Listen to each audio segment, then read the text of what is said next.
Muy buenas tardes a todos, a todas. Les damos la bienvenida desde este espacio virtual del Instituto de Estudios Judiciales de la Suprema Corte de Justicia de la Provincia de Buenos Aires a este primer encuentro de este ciclo sobre herramientas para el abordaje judicial del maltrato y abuso sexual contra las niñeces y adolescencias. Esta actividad que empezamos hoy y va a continuar todos los martes hasta el 15 de noviembre, siempre en este horario de las 15 horas. La hemos organizado conjuntamente desde el Instituto con la Asociación Judicial Bonaerense. Acá nos acompañan Marcelo de Gori, María Pisano, Mariela Gómez. Así que bueno, para empezar hoy nos acompaña la doctora Marisa Graham, pero antes le voy a dar la palabra a Marcelo de Gori. Él es secretario de Investigación y Capacitación de la Asociación Judicial Bonaerense. Bueno, muchas gracias Camilo. Bueno, muchas gracias al Instituto de Estudios Judiciales. Como bien dijiste, soy el secretario de Investigación y Capacitación de la JB. En primer lugar, agradecer a todos los compañeros que se han inscrito, que han participado, especialmente a la expositora de hoy, a Marisa Graham, defensora de los derechos de las niñas, niños y adolescentes de la Nación, a Marcelo Greco, ahí director de Relaciones Institucionales de la Defensoría, al Instituto de Estudios Judiciales por haber ahí permitido organizar de esta manera, y si la verdad que sin ningún problema, estos talleres que constan de 4 charlas o de 4 capacitaciones, y bueno, y a todas las compañeras ahí de la AJB que se pusieron el hombro para ir haciendo todos los contactos. Desde que asumimos nosotros como conducción de la JB en febrero de este año, nos propusimos como objetivo, aparte, defender los derechos de las y los trabajadores judiciales, empezar a realizar distintas charlas de capacitación y de debate para poder, desde la JB, tener otra visión y que estas charlas nos permitan debatir generar una capacidad, debatir entre nosotros, las y los trabajadores judiciales, y con la sociedad. Es por ello que organizamos este taller con la idea, como sindicato, de fijar una postura, de transmitir las ideas que tenemos y de ponerlas en debate y de comenzar una relación de trabajo, tanto con la Defensoría como con el Instituto de Estudios Judiciales. Por otro lado, para nosotros es muy importante no solo transmitir y discutir con los trabajadores judiciales, sino que aparte brindar ciertas herramientas que nos permitan garantizar en los hechos los derechos de las niñas, niños y adolescentes. Por otro lado, para nosotros tenemos la posibilidad hoy de llegar a un montón de afiliados y afiliadas, trabajadores judiciales y trabajadoras judiciales, que en el futuro, y esto es la experiencia que tenemos, van a ser los funcionarias, las funcionarias, los funcionarios, los magistrados y las magistradas del futuro. Con lo cual me parece que podemos empezar a debatir un montón de ideas, un montón de posturas y un montón de saberes que tenemos las y los trabajadores judiciales y que los podemos empezar a discutir en este momento y que seguramente lo van a aplicar o lo van a poder aplicar en sus tareas y en sus trabajos y en sus funciones a futuro. Bueno, ya muchas gracias. Le damos la palabra a María Pisano, secretaria de Derechos Humanos de la JB, y bueno, que salga muy bien este encuentro. Bueno, buenas tardes a todos los compañeros y las compañeras que están presentes. La verdad que es un orgullo y un honor para nosotros y nosotras tener a tantos compañeros y compañeras inscriptos en este curso de distintos sindicatos y de distintas organizaciones. Un orgullo además porque hace mucho tiempo que venimos pensando en la problemática en torno a la niñez y a la adolescencia, y es uno de los ejes que queríamos abordar también desde la Secretaría de Derechos Humanos, y hoy, bueno, lo podemos empezar a hacer realidad con el inicio de esta capacitación.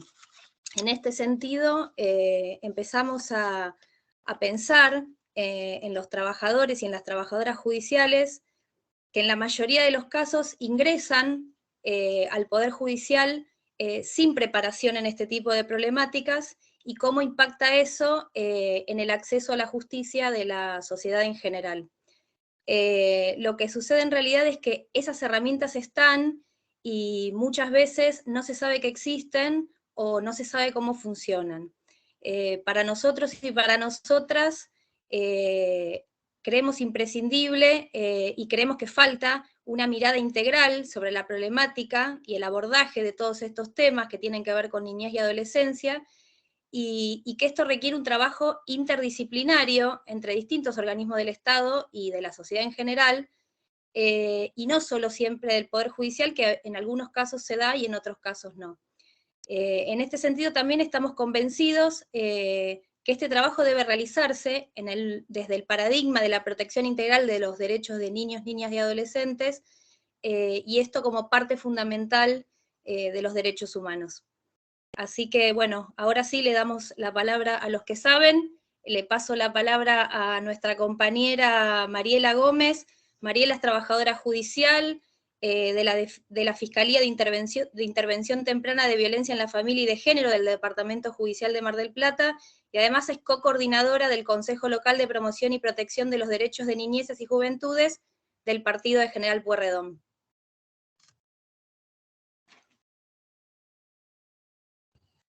Bueno, buenas tardes a todos y a todas. Gracias por sumarse a la propuesta, que como decía Marcelo, tiene por objetivo generar una instancia de intercambio, que todos nos vayamos después de estos 4 encuentros con mayores herramientas para aplicar en los procesos en los que intervenimos o en las situaciones que acompañamos, para el caso de la sociedad civil. Quería aclarar que los consejos locales de niñeces y adolescencias, para aquellos que no los conocen, son órganos públicos de incidencia política que están creados por la ley 13.298. Hay aproximadamente 40 consejos locales en toda la provincia y varias juntas promotoras que están conformando sus consejos. Son espacios que están integrados por representantes de la sociedad civil y por distintos estamentos del Estado. A mí me toca presentar a Marisa Graham, que es un honor, por supuesto, tenerla en este inicio de estos encuentros. Marisa es abogada especialista en Derecho de Familia, profesora adjunta de grado y posgrado en Derecho de Familia y de Niños y Niñas de la Facultad de Derecho de la Universidad de Buenos Aires, profesora de posgrado de la Facultad de Ciencias Sociales de la misma universidad y directora de la Diplomatura de Posgrado Derechos de la Niñez y la Adolescencia en Contextos Sociales, Políticos y Culturales. Fue asesora de la Comisión de Tratados de Derechos Humanos y de Integración de la Convención Constituyente del año 1994 y ocupó varios cargos relacionados con la materia en la provincia de Buenos Aires, la Ciudad Autónoma de Buenos Aires y la Nación. Actualmente es la defensora de los derechos de las niñas, niños y adolescentes de la Nación. Solamente para aclarar, ahora le pasamos la palabra a Marisa. La idea es tomarnos el gusto de escucharla y podemos ir haciendo algunas preguntas por el chat y después cuando ella termine de exponer, la idea también es que podamos levantar la mano para hacer alguna pregunta verbalmente. Y otra cuestión importante es que se emitirán certificados para aquellas personas que asistan a los 4 encuentros. Bueno, muchas gracias.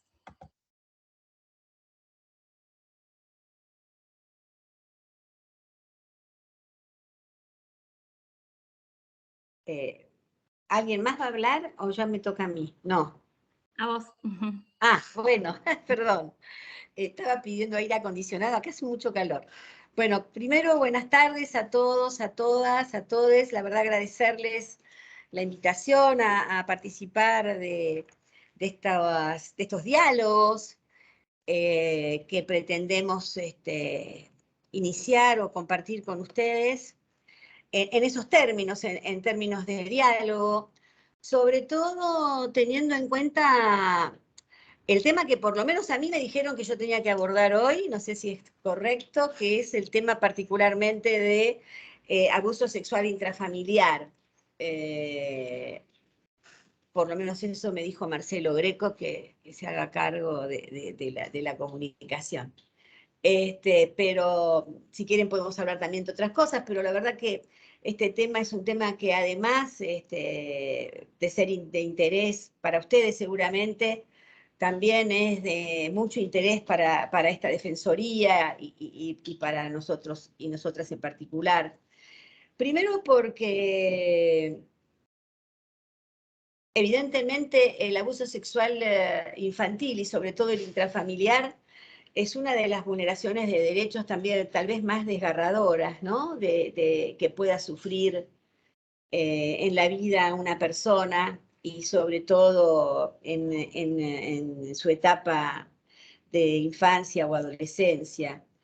Y por otro lado también cuando esa vulneración que llamamos abuso sexual infantil intrafamiliar, además viene de un sujeto o por de parte de un sujeto que es el sujeto que está llamado a cuidar, a proteger, a garantizar los derechos o el ejercicio de los derechos de esas niñas y esos niños, pero además el encargado de amar a esa persona, a ese niño o esa niña, porque nadie cuida si no ama, ¿no?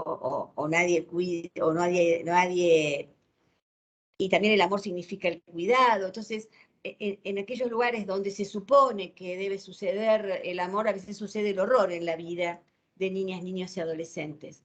Y también, adelanto alguna conclusión, también por la experiencia que tengo en particular y que tenemos como Defensoría, también es cierto que si bien estamos hablando siempre de derechos humanos y los derechos humanos son universales, en este caso particular, como en otros casos de vulneración de derechos, también hay que tener en cuenta el derecho humano a la singularidad o a la mismidad, como dicen algunos autores, ¿no? Algunos colegas, el derecho a ser uno mismo y no otro. Esto quiere decir que no en todos los casos las niñas y los niños van a reaccionar y van a vivir este hecho traumático de su vida de la misma manera.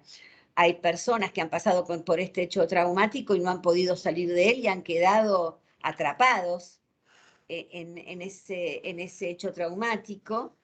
Y hay otras personas que han pasado por el mismo hecho o similar y han alcanzado ciertos grados de felicidad en su vida, como todos tenemos que cargar con algunas cicatrices, algunas heridas, algunas marcas de la vida. Todos tenemos marcas, ¿no? Y con esas marcas más o menos tratamos de avanzar y alcanzar grados de felicidad. Claramente, este es un trauma que si no se trabaja mucho y muy bien, es difícil transitarlo, ¿no? Y la verdad que yo como abogada lo que sí puedo decir es que muchas veces las sentencias son parte de esa reparación subjetiva que necesita este cuerpo que ha sido avasallado a tan temprana edad y ha sido incluido de una manera violenta en la sexualidad humana, ¿no? Teniendo en cuenta que todos somos seres sexuados desde que nacemos. Y la Corte Interamericana de Derechos Humanos lo dice en sus fallos, ¿no?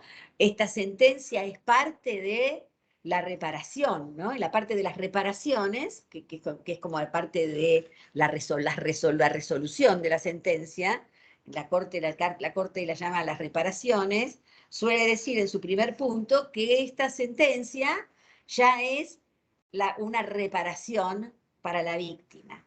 Ahora, los que trabajamos o lo que hemos trabajado poniendo el cuerpo con niñas, niños, nenas, nenes, chicas y chicos, sabemos que a veces es más fácil restituir un derecho que restañar una herida, ¿no? Una herida subjetiva. Entonces necesitamos también del acompañamiento de otras disciplinas.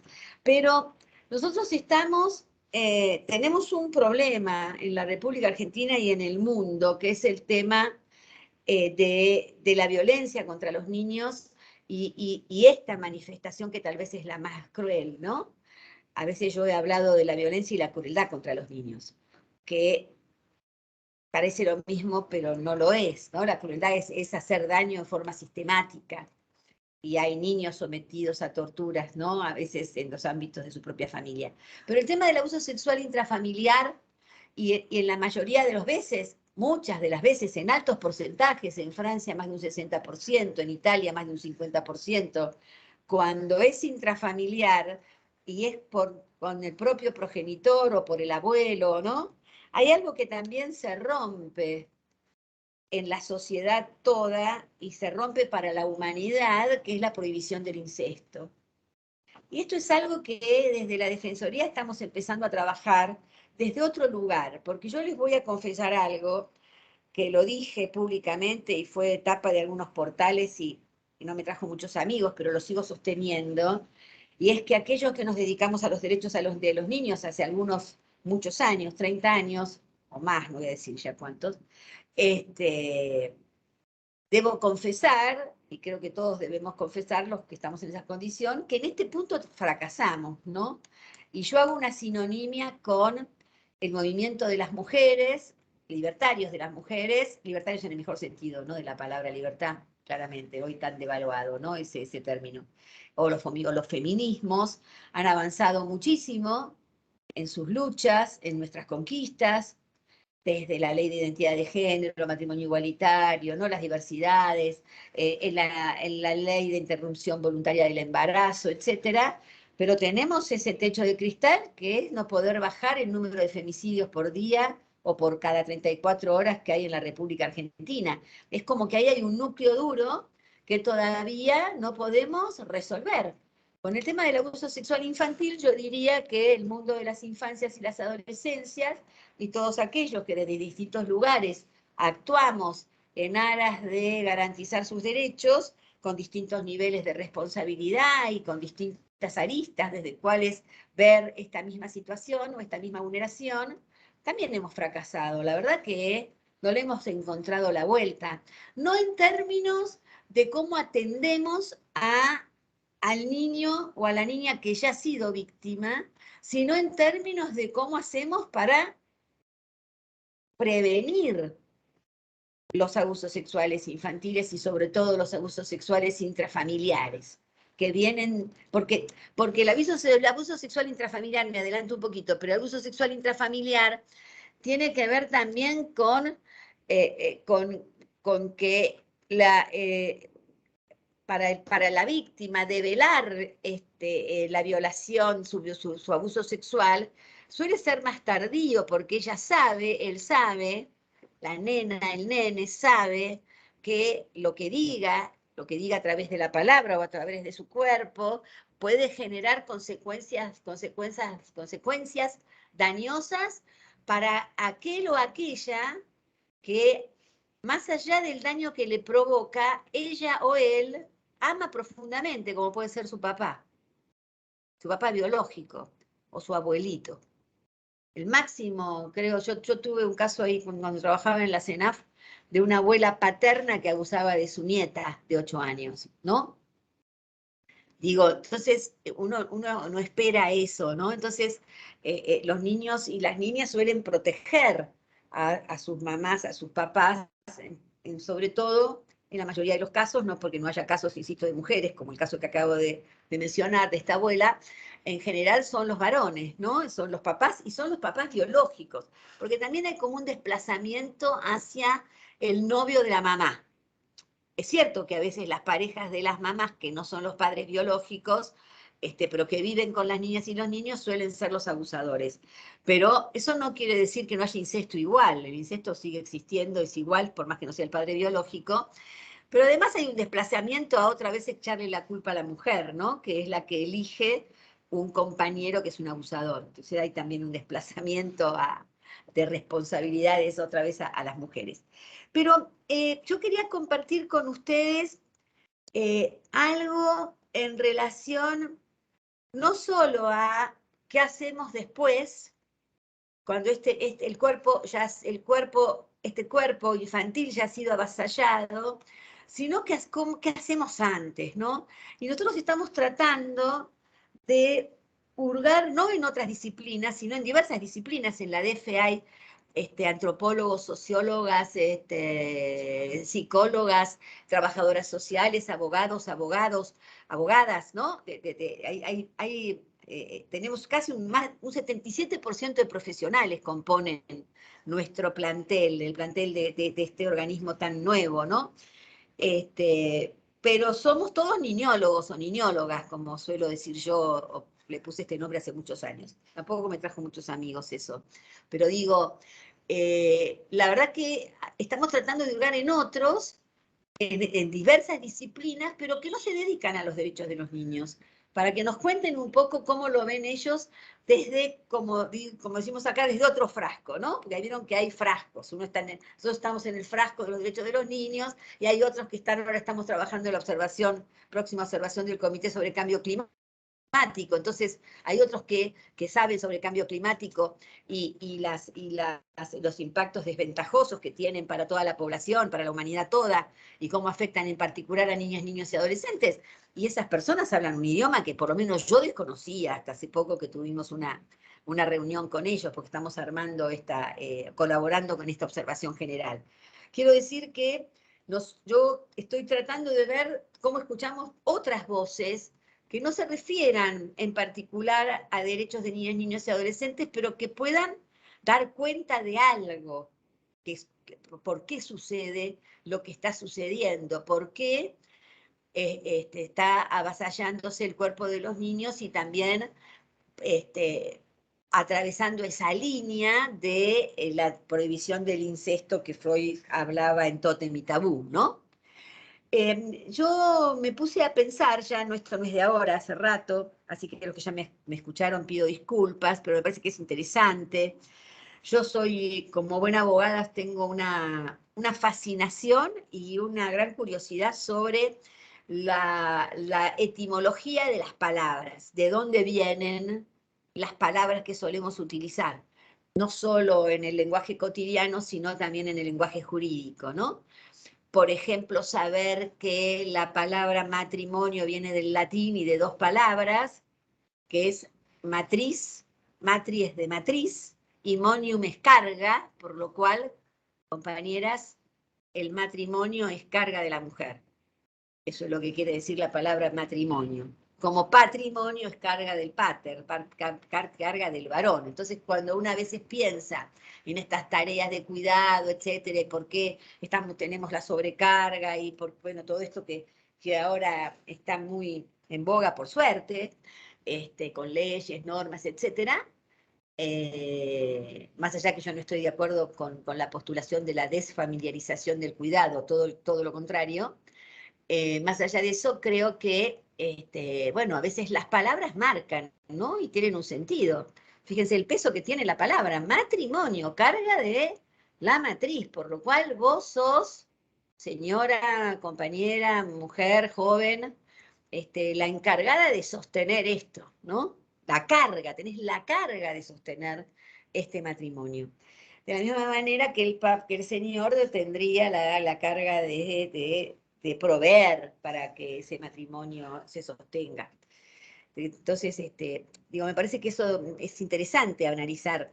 Y en ese plano busqué en el diccionario, no en Google, en el diccionario, en un diccionario como la gente, si existe eso, de dónde viene la palabra víctima. Y les voy a leer, porque es el diccionario, de dónde vienen las dos acepciones de la palabra víctima. Dice, escuchen, porque es bien interesante. Para mí es interesante, qué sé yo, ojalá que les interese a ustedes y les sirva.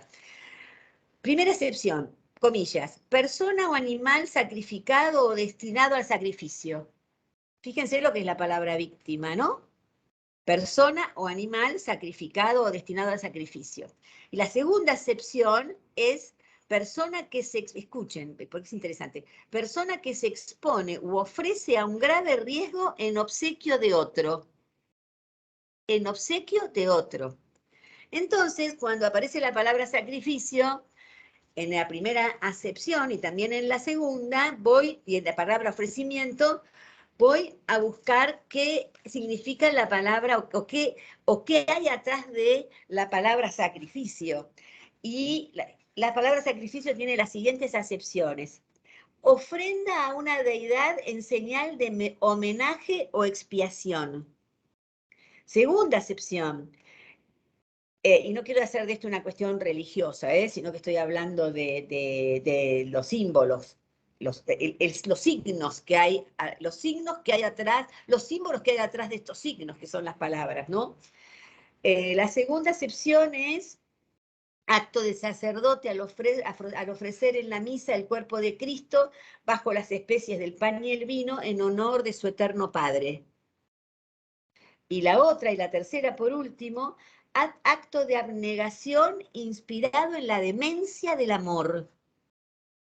Es muy fuerte, ¿no? Porque digo, yo cuando me puse a leer esto digo, pero qué interesante. Hace rato que vengo estudiándolo y seguí hurgando. Voy a tratar de compartir algunas cosas con ustedes en relación a este estudio, ¿no?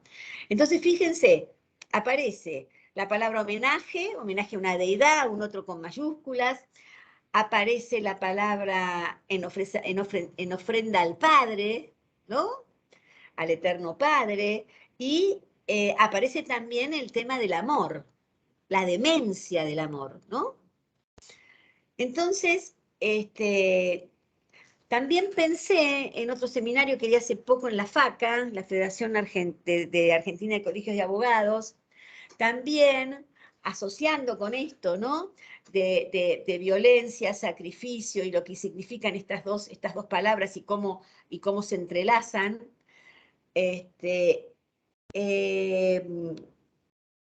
La parábola del Monte Moriah, ¿no? Las especialistas en derecho de familia solemos, o tenemos la costumbre, algunas de ellas, o creo que si no lo hacen, habría que hacerlo, los que nos dedicamos al derecho de familia, es interesante leer el Antiguo Testamento, porque claramente en el Antiguo Testamento, y insisto, no estoy hablando de un tema religioso, estoy hablando de que allí surgen todos los mitos fundantes de la civilización judeo-cristiana a la cual pertenecemos, ¿no? Todos nosotros y todas nosotras, más allá de las creencias y de las religiones que tengamos, etc.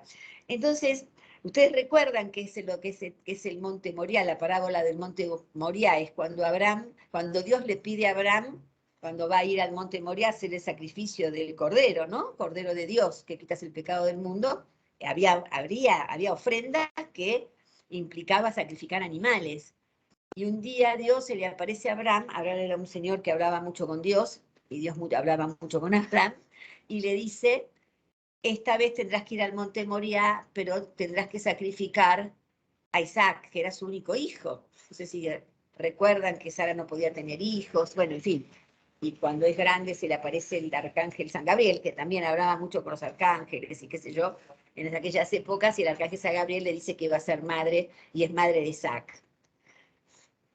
Otro día les cuento la historia de Agar por el primer vientre por subrogación que hubo en la historia de la humanidad, por lo menos en el Antiguo Testamento. Pero cuando Dios le pide a Abraham que vaya al monte Moriah a sacrificar a Isaac, él le dice a Isaac que lo acompañe, y Isaac lo acompaña, y cuando se está yendo para el monte Moriah, Sara, la mujer de Abraham, le pregunta, ¿dónde está el cordero que va a sacrificar? Y Abraham le contesta una frase que nosotros solemos utilizar, o solíamos utilizar, por lo menos cuando yo era chica se escuchaba mucho, que es que Abraham le contesta, Dios proveerá. Quédate tranquila, mujer, que Dios proveerá. Y en el camino hacia el monte Moriah, Isaac le pregunta a su padre, padre, ¿dónde está el cordero que vamos a sacrificar? Y Abraham le contesta lo mismo, no te preocupes, hijo, que Dios proveerá. Y cuando llega al monte Moriah, Abraham pone a su hijo Isaac sobre la pira sacrificial, y cuando lo está por apuñalar, Dios le dice que se quede tranquilo, que no lo mate, que no apuñale a su hijo, porque ha demostrado que puede conducir el pueblo elegido. Y digo, fíjense, ¿no? Dios le pide a Abraham aquello que es lo insustituible para la vida de un padre o de una madre, que es el hijo, ¿no? Es el hijo, la hija, no importa que sea el único hijo, es el hijo, la hija, ¿no? Imagínense, a cualquiera de nosotros tuviéramos que sacrificar a nuestros propios hijos o hijas, ¿no? Entonces, me parece que ahí también hay algo que tiene que ver con la víctima, el sacrificio, y otro tema que tiene que ver con el secreto, porque cuando Sara pregunta y ve que Abraham va al monte Moriah sin cordero, uno puede presumir, por lo menos yo presumo, que Sara sabe que si no hay cordero, el que va a ser sacrificado va a ser Isaac. Y se guarda el secreto para sí. Y Abraham claramente lo sabe. Isaac cuando pregunta también sabe que si no hay cordero, el sacrificado va a ser él. Y esto lo asocio porque la verdad que el abuso sexual intrafamiliar es un secreto que las familias suelen guardarse para sí, consciente o inconscientemente, ¿no? Yo he escuchado decir a veces o muchas veces cómo la mamá no se dio cuenta. Yo tuve un caso de una jovencita en los 5 años que volvía, del 2015 al 2019, que volvía al estudio, una jovencita de 19 años que vino con su mamá a denunciar que su papá biológico abusaba de ella desde los 9 años. Y ella se animó a decirlo recién a sus 19 años, cuando cumplió 19 años, pensando que era mayor de edad a los 19 y no a los 18, por eso vino a los 19.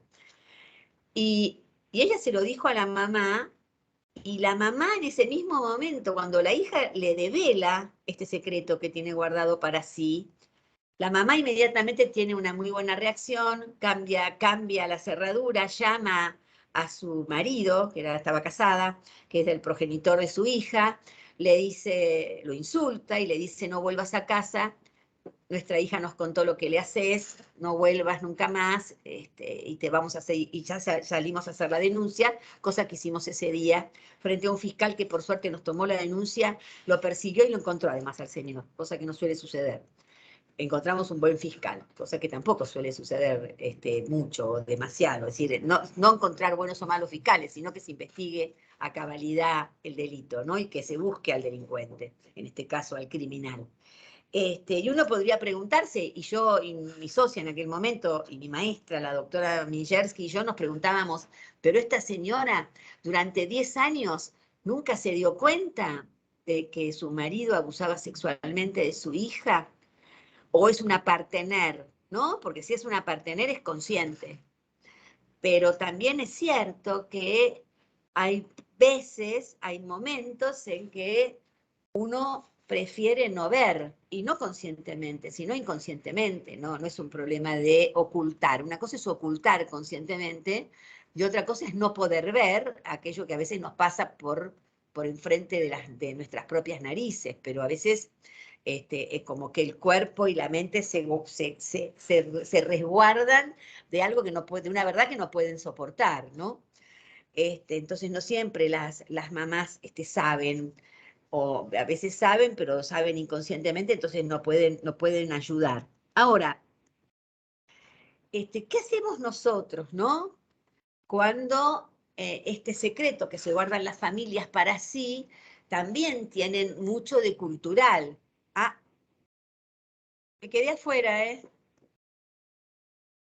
Te escuchamos perfecto, Marisa, ¿eh?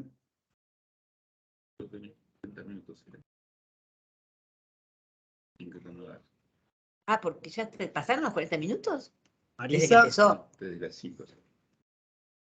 Marisa, no sé si nos escuchás. No Nosotros sé te qué escuchamos pasa, bien. ¿eh?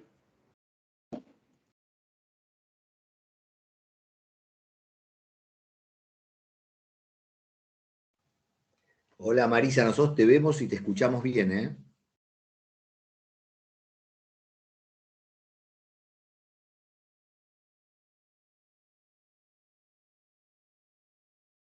Ah, ahí volvimos. ¿Me Sí, escuchan? sí.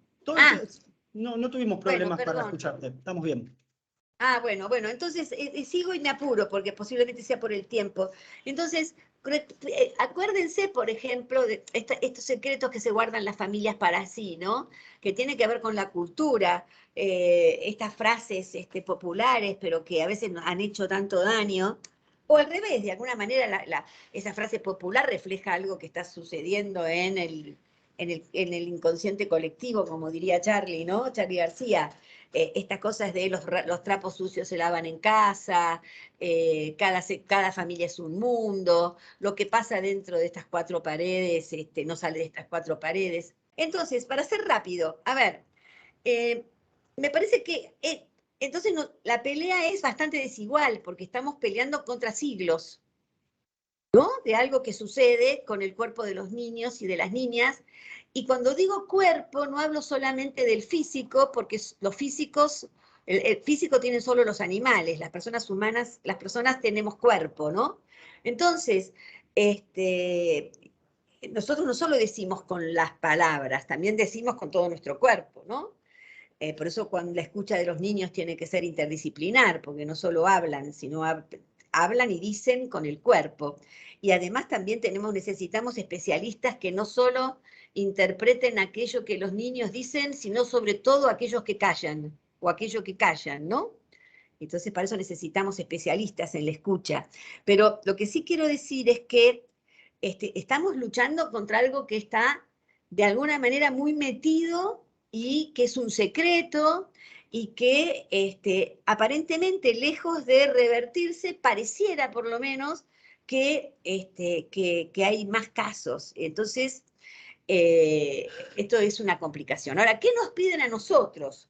A los que en algún momento, en algún lugar, estamos en algún lugar del ex post. ¿Qué hacemos con... Hay dos niveles, ¿no? ¿Qué hacemos con el cuerpo de este niño, de esta niña que ha sido avasallado por un lado, y por el otro lado, qué hace la justicia con esto? Entonces, me parece que hay distintos niveles de intervención. Lo que yo creo que tienen que hacer aquellos organismos llamados a la protección de los derechos de los niños es proteger el cuerpo de ese niño o de esa niña. La policía y después el Poder Judicial tiene otra cuestión que hacer, la parte el fiscal, que es en hallar la verdad. Ahora, el problema es que la verdad está en el cuerpo de este niño. Y a veces solo está en el cuerpo de este niño. Porque no hay 1532 pruebas de un abuso sexual intrafamiliar, sobre todo, ¿no? No tenemos un montón de pruebas. Entonces, la palabra del niño y las marcas en los cuerpos de los niños tienen mucho para decir. Y a veces es lo único que tenemos. Entonces, nosotros siempre solemos decir acá en la DF, es increíble, ¿no? Porque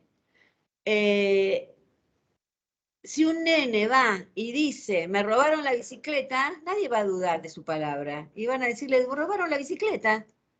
Y no van a escuchar a 18 psicólogos, primero en el servicio local, después en el zonal, después va a ir a la psicóloga del juzgado, y después para que lo escuchen una y mil veces decir lo que le sucedió, ¿no? Bueno, me robaron la bicicleta. Y le robaron la bicicleta. Y entonces van a decir, bueno, no vale la pena que hagamos la denuncia, porque total, ¿cómo vamos a probar? No sabés quién fue, ¿no? Fue un hurto, en realidad no fue un robo, porque por ahí no hubo violencia en las cosas, porque él dejó la bicicleta tirada, o sí fue un robo porque hubo violencia en las personas o en las cosas, pero nadie va a dudar de la palabra del niño o de la niña. La pregunta es por qué se duda cuando una nena o un nene dice de diversas maneras, como el cuerpo de los seres humanos podemos decir, sobre todo los más chiquitos y las más chiquitas, que fue abusado o que fue violada. ¿Por qué dudamos de esa palabra? ¿Por qué aparece el falso síndrome de alienación parental para ver la co-construcción y la alienación del discurso del niño en el discurso de la adulta que hace una falsa denuncia, etcétera, etcétera? ¿Por qué aparecen estas teorías? ¿Por qué no se le da crédito a la palabra de una niña o de un niño? Entonces uno puede hablar años de la Convención sobre los Derechos del Niño, puede hablar años del derecho del niño a ser oído, pero si el niño es oído, pero no le creemos nada de lo que dice, la verdad que haremos como un como sí. ¿Eso quiere decir que en todos los casos le tengo que creer al niño? No, no en todos los casos. Pero cuando el niño denuncia que se ha cometido un delito y ese delito involucra todo su cuerpo y toda su humanidad, no veo por qué esa palabra no es primero creída. Después que se investigue, pero ahora se hace lo contrario. No, a ver, no en todos los casos. En algunos casos que nos llegan a la Defensoría, se hace lo contrario. Es decir, primero tengo que descubrir si el niño dice la verdad o no. O la niña dice la verdad o no. Es al revés. Primero tengo que aceptar la denuncia, le tengo que creer, y en todo caso después las pruebas posiblemente contradigan esa palabra que dio el niño o la niña. Pero no es lo mismo, porque estamos invirtiendo la carga de la prueba. Es el nene con sus 2 meses, es la nena con sus 4 años, o la pibita con sus 15 años, que tiene que probar que lo que ella dice es cierto. Y no lo tomamos como una prueba más. Hay un fallo interesantísimo de la Suprema Corte de la Provincia de Buenos Aires, que se los recomiendo para que lo lean, es Altuve Carlos Arturo, pero le doy el número, es Suprema Corte de la Provincia de Buenos Aires, es el 133.075 del 12 de mayo del 2021. Y la carátula es Altuve Carlos Arturo. Léanlo, es muy interesante, porque en una parte dice que, que la Cámara no toma en cuenta la denuncia que hace, ¿es un varón? La denuncia que hace el nene o la nena, no sé si es un nene o una nena, porque le hizo solo las partes de la declaración. No, es una nena. La alzada no toma en cuenta, la Cámara no toma en cuenta la palabra de la nena, no la toma en cuenta. Y es cierto, la única prueba que hay en este expediente es la palabra de la niña. Y es la palabra de la niña, no solamente ella diciendo, sino una psicóloga diciendo que la nena, leo acá,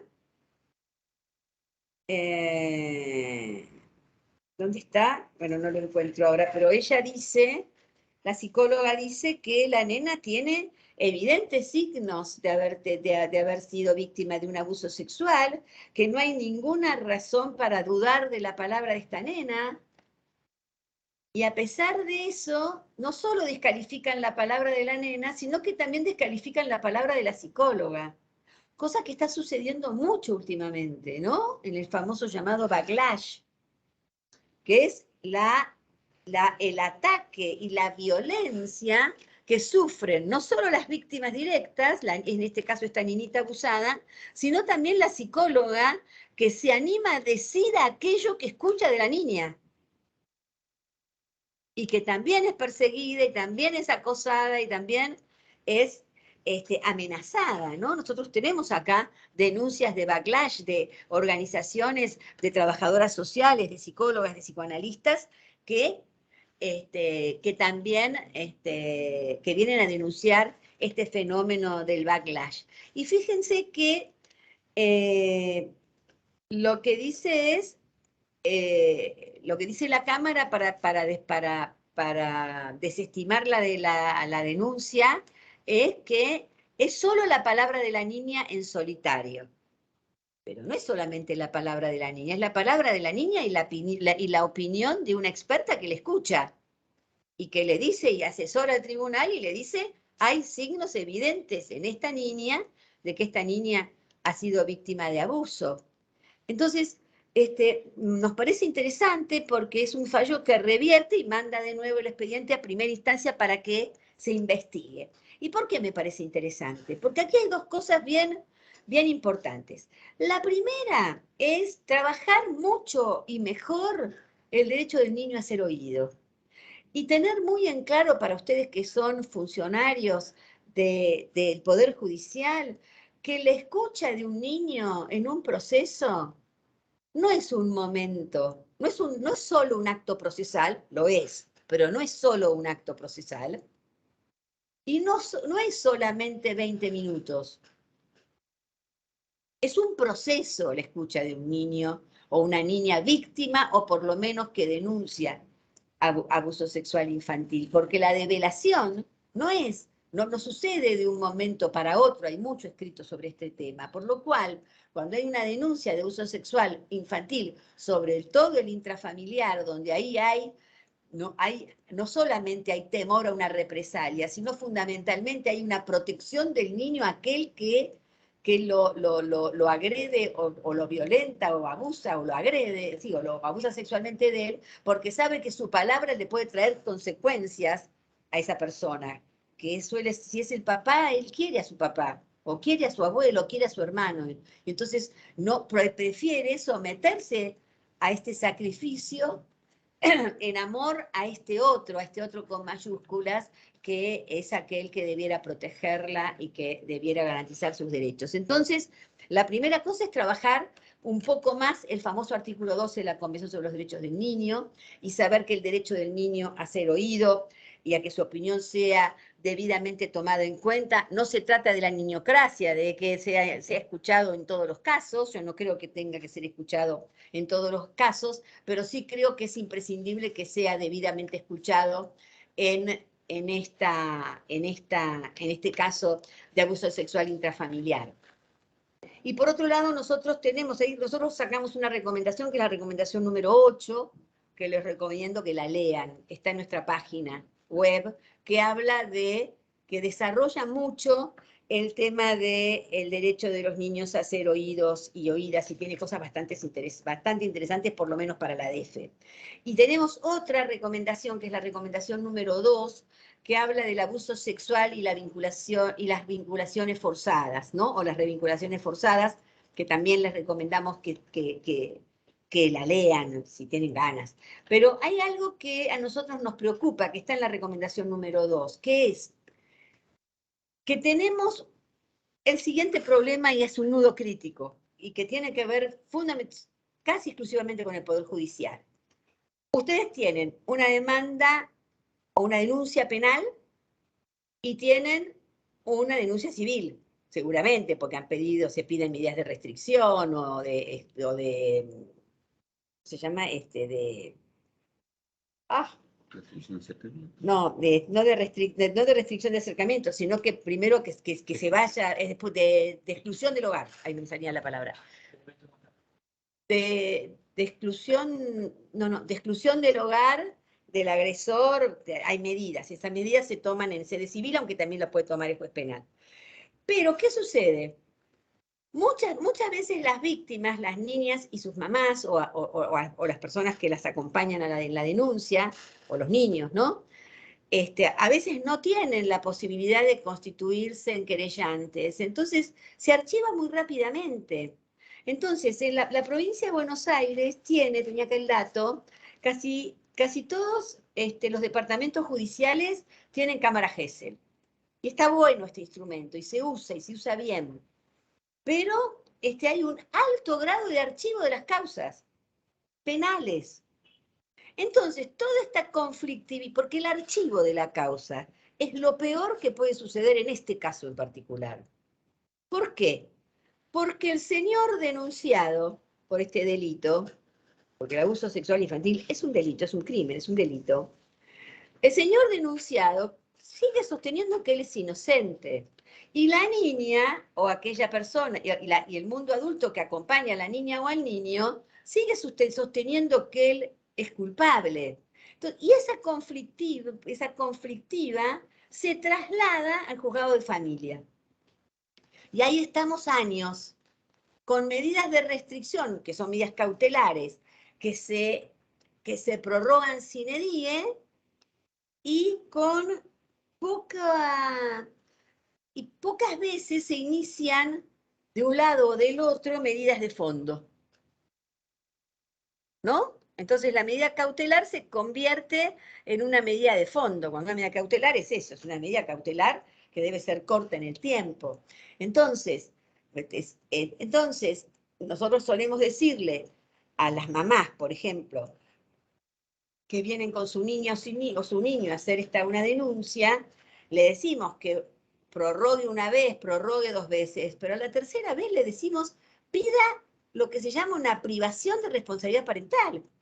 Y que entonces se inicie un expediente donde tal vez no pueda probar el abuso sexual intrafamiliar, pero puede probar otras causas que hagan que ese señor, si es el progenitor, sea privado de la responsabilidad parental. Y si es algún pariente, que los derechos que tiene como pariente en el Código Civil y Comercial de la Nación les sean impedidos. Pero hay que iniciar acciones de fondo, ¿no? Y me parece que eso se hace bastante poco. Y en la provincia de Buenos Aires, que también es mi provincia, pues yo soy bonaerense, tenemos también otro problema, que es que no sé bien por qué el asesor de menores no actúa como debiera actuar y en la medida que tiene que actuar.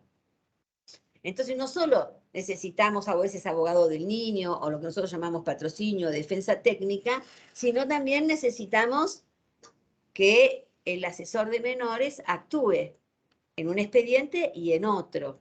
Ahora, de todas maneras, más allá de nuestras recomendaciones, que sobre todo la 2 ha sido por suerte muy usada en los juzgados, nosotros sabemos porque nos llegan las noticias de que se usan bastante las recomendaciones, la 2, la 6, la 8, los invitamos a ustedes a que se les sirve y les parece un material de utilidad que lo hagan, que lo usen, pero me parece que todos y todas, todo el mundo adultos, nos merecemos una reflexión un poco, que es lo que yo trato de hacer, o lo que traté de hacer y compartir un poco con ustedes, que es esta cuestión de qué pasa con la prohibición del incesto, qué pasa cuando el abuso es intrafamiliar, por qué esto es algo que no tiene que ver, por qué es algo que sucede, yo me niego a llamarlo un fenómeno, esto no es un fenómeno, un delito no es un fenómeno, es un fenómeno, es un tsunami, pero no es un delito, un delito no es un fenómeno, pero por qué esto sucede claramente y es transversal a todas las clases sociales. La única diferencia es que las clases altas tienen posiblemente mayores posibilidades de defensa, pero es transversal a todas las clases sociales. Y yo con esto termino, con los que les voy a compartir ahora, y me pueden, si tienen ganas de hacer alguna pregunta, podemos iniciar un diálogo, pero yo tuve ocasión de, cuando fui a visitar al Papa Francisco, hablé con él también de este tema, pero también hablé con mi par francés, el defensor de los derechos de los niños de Francia, y le planteé el tema del abuso sexual intrafamiliar y la conflictiva que tenemos ahora con los padres, los llamados padres impedidos, y el síndrome de alienación parental, y él me dijo que en Francia estaban peor que nosotros, que hay más de un 60% de los abusos son intrafamiliares, donde hay víctimas, las víctimas son niñas, niños y adolescentes.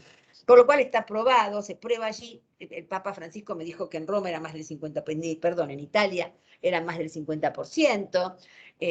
Bueno, y así también les podría decir en varios países de la Comunidad Europea.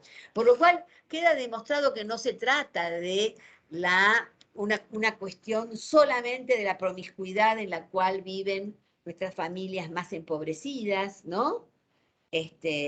Sino que es transversal a todas las clases sociales, claramente. Los hijos del incesto en las clases tal vez más altas de la República Argentina esconden esta maternidad y el niño es criado por una tía, por una abuela o entregada a alguien. Digamos, hay una cantidad de cuestiones que suceden, pero está claro que en estos países europeos las condiciones materiales de vida son más altas que las nuestras, ¿no? No tienen un 50% o más, 54% de niños bajo la línea de pobreza, claramente. Y sin embargo, el 60% de los abusos sexuales intrafamiliares en Francia los abusos sexuales infantiles son intrafamiliares, por lo cual está claro que es transversal, por lo cual está claro que tiene que ver con algo que le está sucediendo a la humanidad, al ser humano, ¿no? Y entonces me parece que es importante que podamos salir de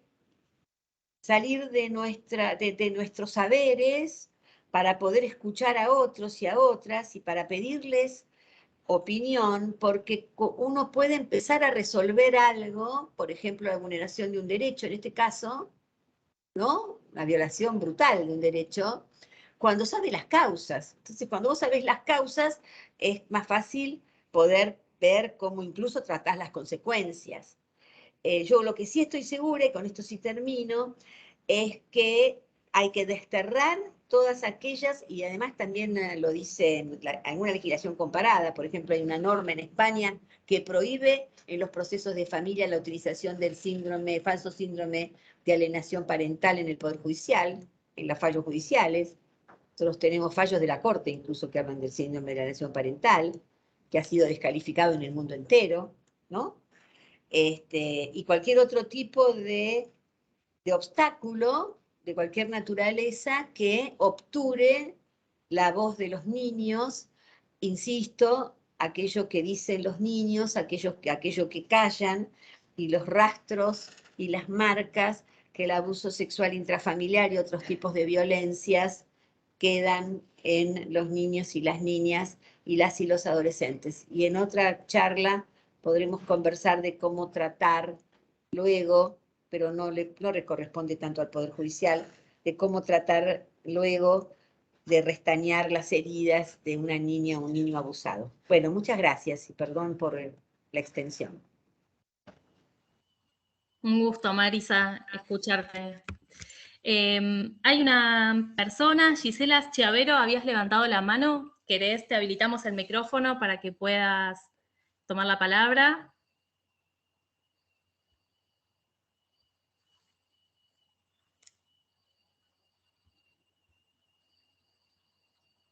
¿Estás ahí, Gisela? Mientras aguardamos a Gisela, bueno, como decía recién Mariela, la opción de que puedan habilitar sus micrófonos para hacer alguna pregunta o aporte la doctora Graham. Bueno, acá está la mano levantada de Marcos Bouzas. Si te parece, Mariela, le damos la palabra a él. Sí, sí, bárbaro.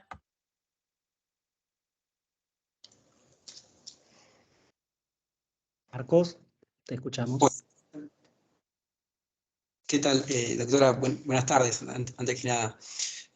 Yo, bueno, soy abogado particular en Mar del Plata y he planteado la inconstitucionalidad del archivo en casos como este, lamentablemente sin un resultado próspero.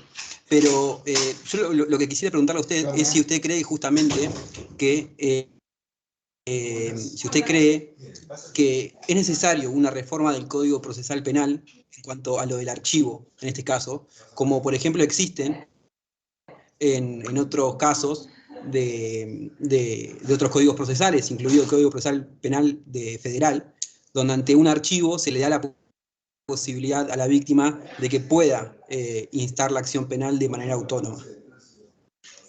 Sí, yo creo que sí. Lo que pasa es que el problema no es ese que vos planteás y que está muy bien y que yo estoy de acuerdo con tu planteo, sino que la mayoría o muchas víctimas no tienen, primero no quieren pasar por el proceso, este es otro tema, pero además muchas no se constituyen en querellantes, ni siquiera en particulares damnificados, entonces tienen su accionar procesal es mucho más limitado, por lo cual lo que nosotros planteamos en la recomendación número 6 es, en relación, en la 2, perdón, es ¿me lo buscas? Por favor, es que pueda existir una defensa técnica para estos niños o niñas, que haga que los archivos, que los expedientes no se archiven rápidamente, ¿no? Porque tiene que ver con la garantía del acceso a la justicia, ¿no? Quiero hacer un aporte con relación a eso. En la provincia de Buenos Aires, a través de los CAJUS, de los Centros de Acceso a la Justicia de la provincia, se dispuso a partir del 7 de septiembre, si no estoy equivocada, un nuevo dispositivo que tiene por objetivo justamente acompañar a las niñeces y adolescencias que son víctimas de abuso sexual en los procesos judiciales. Así que, bueno, tendremos que activarlos, digamos, difundiendo este recurso para que todos puedan hacer uso de ello también, ¿no? Sí, ¿cómo se llama? Patrocinar, ¿no? En la nación. Exactamente. Hay un comentario acá de Germán Rojas que dice: el problema es una terrible debilidad de la condición moral y la responsabilidad de los adultos en relación a los niños y adolescentes. entiendo que esto lo estás diciendo desde el lugar de la familia, ¿no? O del ámbito de referencia de esas niñeces y adolescencias. Pero pensaba yo también, digamos, cuál es el problema en el Poder Judicial en esto de la cantidad de archivos que marcaba recién Marisa y que es una preocupación, si tiene que ver, digamos, solamente con esto o tiene que ver con que se desconoce a veces cuál es ese proceso de escucha, y por ahí Marisa tenía que ver con esto mi pregunta, cómo se hace ese proceso de escucha. Estoy pensando en cualquier niñez y adolescencia, pero también estoy pensando en los más chiquitos, que por ahí, digamos, los abusos ocurren cuando son muy chiquitos y recién, digamos, pueden denunciar cuando ya son mayores de edad. Ese mismo caso que vos recién nos mencionabas. ¿Cómo puede ser ese proceso de escucha? ¿Hasta dónde hay que ir? Bueno, mira, hay distintas opiniones en relación a eso y es un tema bien delicado, bien difícil, ¿no? Pero yo te respondería algo que viene planteando la Corte Interamericana de Derechos Humanos en varios fallos. El último que lo plantea, que yo recuerde bien fuertemente, es Ramírez Escobar contra Guatemala, pero lo había dicho antes, ya creo que no eran medidas previsionales, no me acuerdo, en Atala Rifo tampoco, bueno, pero seguro está en Ramírez Escobar con Guatemala, versus Guatemala, donde la Corte dice que los estados parte tienen que empezar a investigar sobre las posibilidades de escuchar a los niños y a las niñas, aún aquellos que todavía no tienen la adquisición del habla, ¿no? Es decir, a los niños y niñas aún más pequeños, a través de otras técnicas como los dibujos, el juego, etcétera, y tratar de que los niños y las niñas sean escuchados cada vez a más temprana edad, aunque, insisto, no puedan hacer uso de la palabra. Y esto los que trabajan con niños y el psicoanálisis de niños lo viene trabajando ya hace muchísimo tiempo. Yo trabajaba mucho con una psicoanalista de niños que fue discípula de Françoise Dolto, se llamaba Aida Sack, que fue la fundadora de la Casa Verde de los Niños, donde ella hablaba de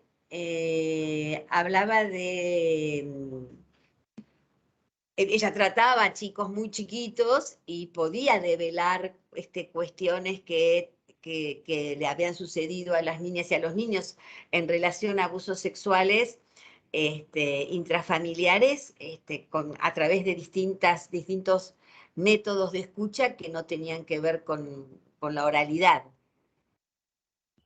Carolina Leal pregunta si hay una estadística con relación a esto que vos mencionabas de los archivos. Sí. No, estadística, números acá no tengo. Sí, lo que te puedo decir es que es altísimo el grado de archivos, y en la provincia de Buenos Aires más alto que la media nacional. Le habilitamos la palabra a Alejandra Laperrier, que quiere hacer una pregunta.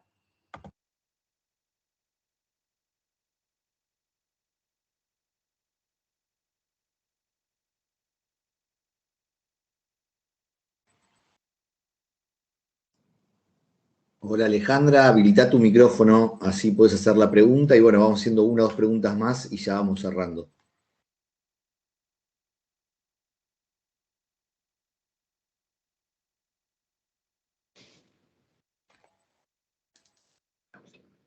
Bueno, Alejandra. Marisa, una pregunta que a mí, a ver, me interesaba mucho el tema de por qué se le pone este nombre de síndrome de alienación parental, por qué se lo quiere relacionar con algo médico. La cuestión de este síndrome, si es para desvirtuar de una forma más categórica la palabra de los niños, ¿viene por ahí la situación? Bueno, a ver, ustedes saben que esta es la creación de un señor que además resultó ser un pedófilo, que se llama Gardner, ¿no? Y lógicamente lo que quiere, a ver, ponerle síndrome de alienación parental es patologizarlo y darle entonces una entidad que no tiene. Eso quiero decir algo. ¿Eso quiere decir que las niñas y los niños no mienten? No, los niños y las niñas mienten porque todos los seres humanos mentimos alguna vez, o más de una vez, ¿no? Entonces, pensar que los niños y las niñas no mienten es ridículo porque es pensar que los niños y las niñas no son personas. Las personas mentimos.